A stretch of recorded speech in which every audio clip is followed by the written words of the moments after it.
Hello, guys. Welcome back to our channel. We're so excited to have you again. One of the Southeast elite had opened up on the Igbo presidency come 2023, and he said if they don't have it, then the federal government should be expecting this. But before we go on with details of the news, if you've not subscribed, kindly hit on the red subscribe button and also the bell icon so that you can get notification anytime we publish videos. All right, ladies have it that following the call by an elder statesman, Alhaji Tanko Yakasi, for Igbo presidency in 2023, the former national chairman of the People Democratic Party, PDP, Dr. Okwesilese Nwodo, has declared that Ndibo would join Nnamdi Kanu to seek Biafra cessation from Nigeria if Southeast does not produce the president of the country in 2023. Nwodo, who was also the former governor of Enugu State and national secretary of PDP, said that Ndibo have suffered grievous marginalization in Nigeria and should be given a chance to produce a president for the sake of equity and national unity. He said this during an exclusive interview on Tuesday, adding that Southeast geopolitical zone has been prosecuted for over 50 years, even though the region is more patriotic than any other geopolitical zone in terms of economic development of the nation. He said, and I quote, Yakasi's call is very fair, and that is the correct thing. In the First Republic, the country was led by Tafawa Balewa. In the Second Republic, it was led by Shehu Shagari. And then those of us in PDP made a very strong case to move the presidency to Southeast because even the military people were all from the North, apart from Agwisi Ronsi, who presided over for a very short time. We managed to convince them at the party, and Olusegun Obasanjo and Alex Ekweme contested.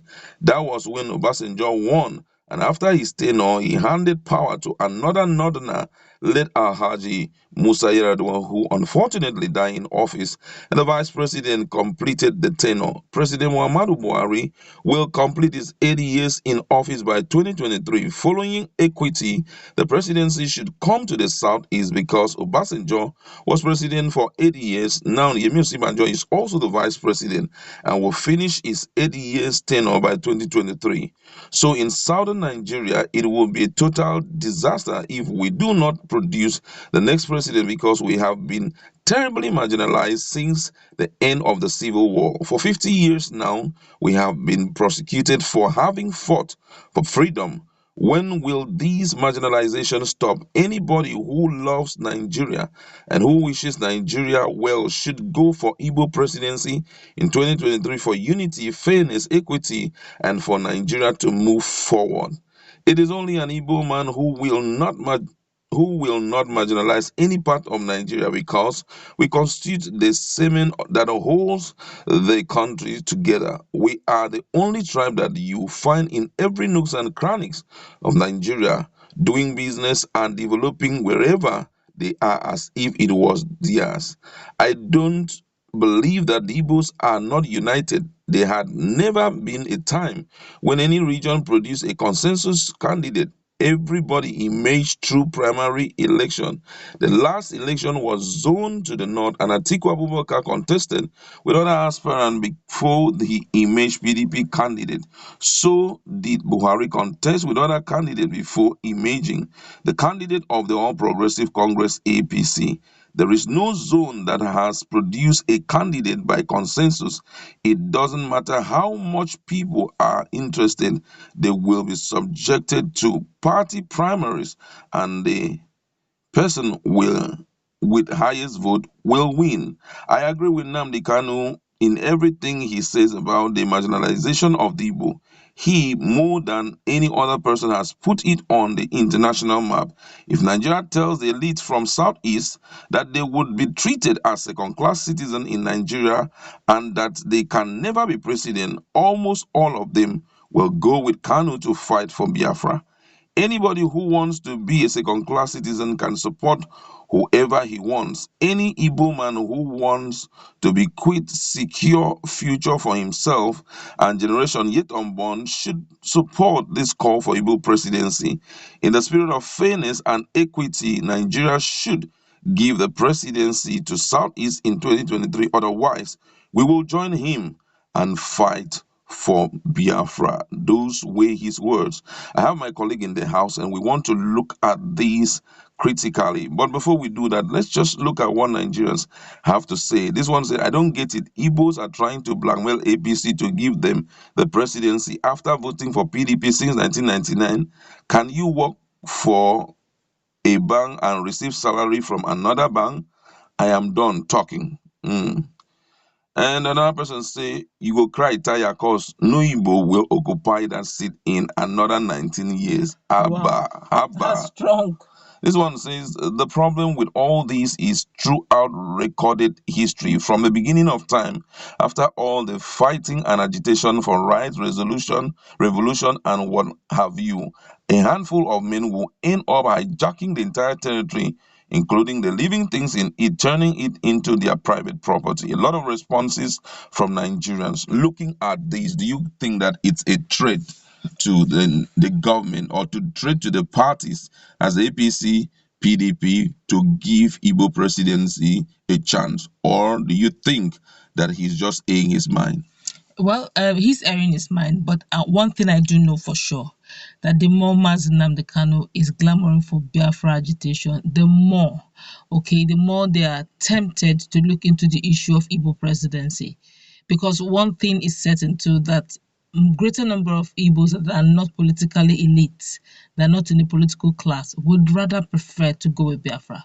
It's actually the other guys who are not who are actually politically inclined that are agitating for presidency 2023 because there have been many benefits for them. Now, if for any reason agitation for Biafra keeps getting on the hike, this politically elite, that's political class from the Igbo side, can actually leverage on this glamour for presidency, glamour for Biafra, and say, look, the only way you can appease my people is to give us presidency. And don't forget, there have been this grapevine, always done hush hush behind the corridor, behind the curtains, that Igbos on the original plan are not were not supposed to be president, a Nigerian president, for a very long while, because that's the just general fear that when they become president, they will want to change the memorandum of understanding and see how they can succeed before the 4 years. But if you ask me, saying waiting for 2023, I don't know, it looks me very far, because these guys are even more pressed.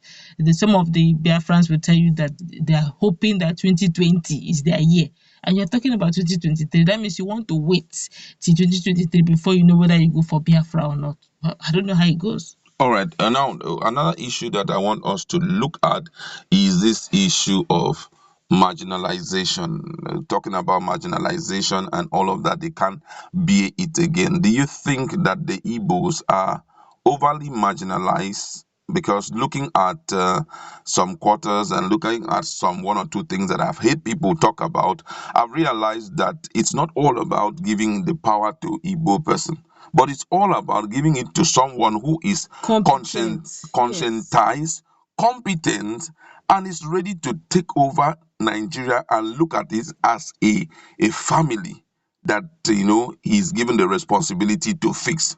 Do you think that any Igbo man that takes over that position will first of all prioritize marginalization and possibly move for a kind of revenge or something? My fear right now is not even looking at the political elite generally in Nigeria.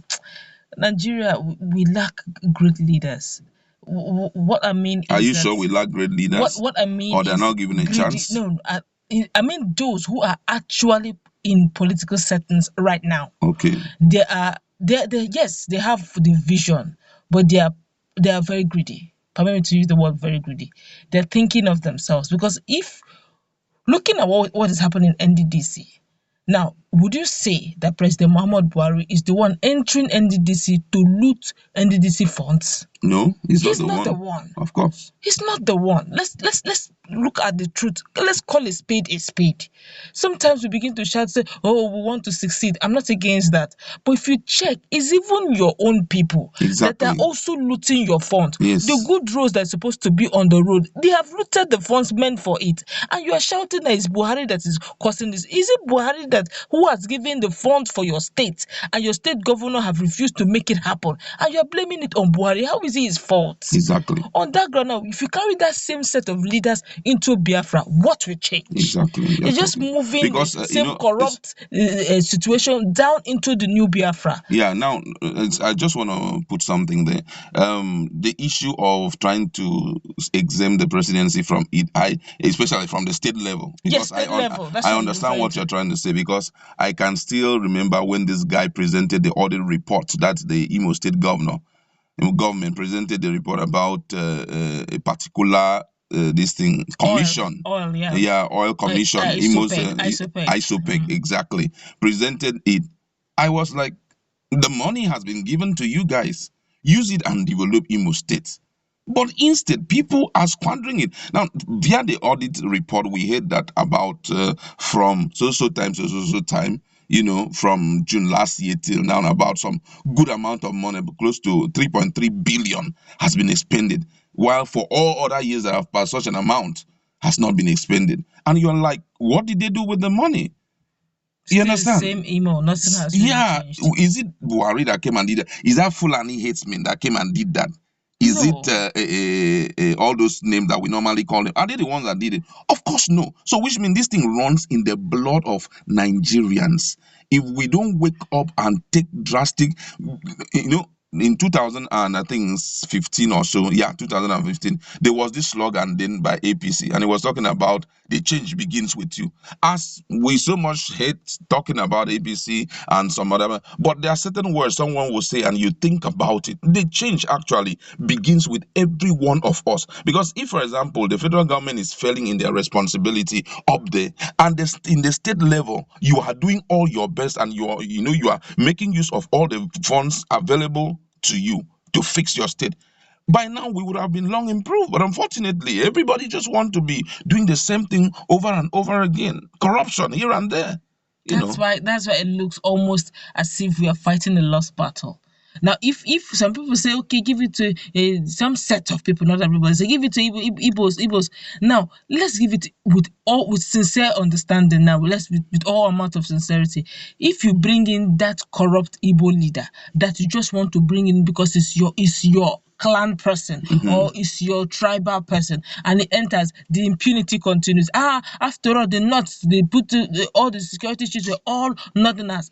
This time around, this Igbo time too, all security chiefs too will be all Easterners. Yeah, So the impunity continues. continues.